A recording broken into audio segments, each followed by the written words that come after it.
Nah, sekarang juga saya ingin memberikan pesan kepada Yahya. Saya berikan beberapa pesan. Pertama, ya saya senang kalau memang Yahya benar-benar dalam tanda petik bertobat. Atau mau berubah dari segala macam penghinaan atau serangan terhadap agama lain secara tidak fair. Ya. Dan saya sangat berharap juga bahwa semua kata-kata Yahya yang sudah dia ucapkan di dalam wawancara tersebut itu bisa dia lakukan.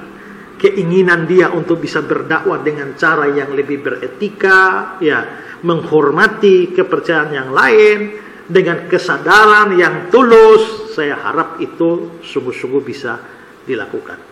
Jangan mengucapkan itu hanya karena terperangkap dengan suatu kondisi dalam penjara atau paskah penjara yang masih panas-panas, lalu setelah kondisinya menjadi normal kembali, lalu Anda kembali lagi kepada tabiat asli Anda.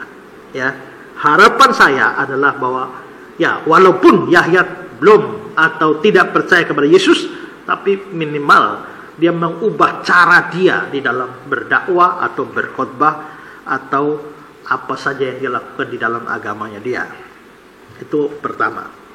Kedua adalah sebenarnya bagi saya secara pribadi tidak soal, ya, tidak jadi soal Yahya kalau kamu mau menyerang iman Kristen. Sepanjang itu dilakukan dengan hati yang tidak penuh kebencian, tidak dengan kedengkian dan tidak bersifat menghina. Iman Kristen itu sudah hidup 2000 tahun dan sudah boleh dibilang kenyang dengan segala macam serangan. Baik serangan dari luar maupun dari dalam. Ingat, ini sudah 2000-an tahun iman Kristen. Serangan yang paling galak pernah diberikan. Dan serangan Yahya ini sebenarnya nggak ada apa-apanya. Ya. Karena itulah maka orang Kristen tidak takut dan tidak anti dengan setiap serangan terhadap imannya. Karena itu bahwa Yahya telah mengubah cara dia, seandainya benar dia bertobat dalam tanda petik, ya. Lalu dia mengubah cara berdakwah dia yang sudah sopan, sudah santun, sudah tahu etika. Itu menurut saya tidak harus berarti bahwa tidak menyerang atau tidak mempertanyakan iman Kristen. Silakan saja, ya. Silakan menyerang iman Kristen dengan cara atau dengan metode yang lebih baik, ya, tanpa menggunakan kata-kata penghinaan. Dan karena adanya serangan-serangan semacam itu dari dulu, dari abad pertama, ya, itulah sebabnya orang Kristen diperintahkan untuk siap sedia memberi pertanggungan jawab terhadap imannya. Ini namanya mandat apologetika, ya. 1 Petrus 3:15 bilang begini. Tetapi kuduskanlah Kristus di dalam hatimu sebagai Tuhan, dan siap sedialah pada segala waktu untuk memberi pertanggungan jawab kepada tiap-tiap orang yang meminta pertanggungan jawab dari kamu tentang pengharapan yang ada padamu, tapi haruslah dengan lemah lembut dan hormat. Perhatikan kata-kata ini. Siap sedialah segala waktu memberi pertanggungan jawab. And answer. Beberapa terjemahan Alkitab bahasa Inggris menggunakan kata siap untuk memberikan jawaban. Yang lain menggunakan kata defense. Siap sedialah mempertahankan. Jadi iman Kristen memang sering diserang dari dulu sampai sekarang. Dan orang Kristen diwajibkan, biarpun tidak semua orang Kristen siap untuk mempertanggungjawabkan imannya, tapi ini perintah. Dan saya selalu bilang dari dulu, Yahya, saya selalu siap sedia untuk memberikan pertanggungjawaban dan jawaban terhadap semua serangan kamu, ya. Nah, jadi saya tahu bahwa kalau benar Anda bertobat dalam pengertian tidak lagi menggunakan cara berdakwah yang kasar, yang tidak beretika, tapi itu tidak berarti bahwa Anda tidak bisa menyerang. Silakan menyerang, kalau menyerang secara sopan. Dan pada kesempatan ini juga, ya, saya ingin memberikan tawaran kepada Yahya, karena rencana lama kita berdua yang tidak pernah terrealisasi. Berkali-kali, lebih dari 3-4 kali saya kira rencana perdebatan itu digaungkan, tapi tetap saja tidak terjadi karena Anda menghindar terus, atau pada menjelang hari H Anda menghilang, biarpun Anda memutarbalikkan fakta sebelumnya sampai mengatakan pada orang-orang bahwa saya Pendeta Ezra Soro yang takut berdebat dengan Anda. Ya, padahal dari dulu saya standby, siap. Waktu itu mau adakan perdebatan di mana, di Riau ya, atau bahkan juga difasilitasi oleh Abdullah Wasi'an Foundation, baik on-site ya, ataupun juga di ruang tertutup pada waktu itu. Saya juga berikan tawaran untuk debat secara online, tapi Yahya tetap tidak menerima atau menolak itu ya. Nah, sekarang saya kembali memberikan tawaran ya. Silakan Anda boleh berubah dengan cara Anda di dalam berdakwah, tapi kalau Anda memang punya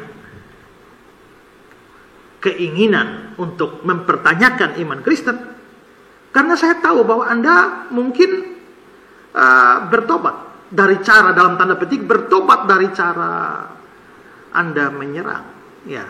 Tapi pasti Anda tidak bertobat dalam pengertian mempunyai pemahaman-pemahaman yang sama dengan Kristen. Anda pasti tetap tidak setuju dengan beberapa doktrin Kristen, bahkan mungkin semua doktrin Kristen.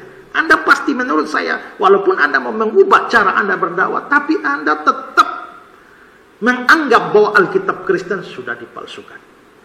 Anda pasti tetap menganggap bahwa Yesus itu bukan Tuhan atau bukan Allah, ya, dan macam-macam doktrin yang lain. Nah, karena untuk menghadapi hal semacam itu, silakan. Saya tetap terbuka. Silakan mau adakan debat dengan saya, atau bisa dibuat, ya, kalau dianggap terlalu kasar bahasanya, ya kita ubah saja katanya menjadi diskusi. Silakan. Ya, itu pesan saya kedua. Lalu yang ketiga, ingatlah bahwa kita berdua juga punya banyak masalah pribadi. Banyak hinaan yang Anda sudah lontarkan pada saya. Anda pernah menilai ya isi dompet saya dilihat dari baju yang saya pakai, belum lagi menyebut saya monyet dan lain sebagainya. Ya, sudah tidak ingat lagi semua saya, ya. Bahkan Anda memaki-maki saya dengan makian khas orang timur yang menggunakan alat kelamin wanita dilontarkan pada saya. Semua masih ada di YouTube sampai hari ini. Tapi biarlah saya katakan bahwa saya tidak benci Anda, ya. Apalagi kalau Anda sudah mau mengubah cara Anda berdakwah, sudah mengubah cara pandang Anda terhadap agama lain, biarpun Anda tetap tidak seiman dengan saya, tapi saya tetap memaafkan dan tidak membenci Anda, ya. Bahkan saya ingin menawarkan sebuah pertemuan pribadi dengan Anda, ya. Kalau Anda mau, mari kita berdua bertemu secara pribadi. Kalau yang tadi saya bicara soal, ya, kita mau berdebat atau berdialog, tapi kalaupun itu tidak bisa terlaksana, marilah kita berdua bertemu, ya, hanya ngopi bareng, ya, ngopi bersama. Oh ya, betul ya, Anda tidak bisa ngopi ya, bahkan teh juga, ya, kita dua minum air putih bersama juga, nggak apa-apa, ya. Saya sering ke Jakarta, ya, saya nggak tahu Anda tinggal di mana. Kalau di Jakarta, kita bisa bertemu berdua. Mungkin pertemuan kita berdua bukan hanya menyejukkan suasana di antara kita, tapi bahkan saya kira bisa menyejukkan banyak orang, ya, banyak orang yang ada di belakang Anda maupun ada di belakang saya. Nah, saya sangat menantikan ini. Kalau Anda setuju, silakan kontak saya. Ingat, beta masih pakai nomor lama. Nomor yang dulu Anda maki-maki, nomor yang dulu kita berkelahi, nah, beta masih pakai nomor lama. Beta tunggu, ngana pe telepon, ngana pe WA, ngana pe SMS, mari kita dua temu darat. Ya, itu saja yang saya sampaikan.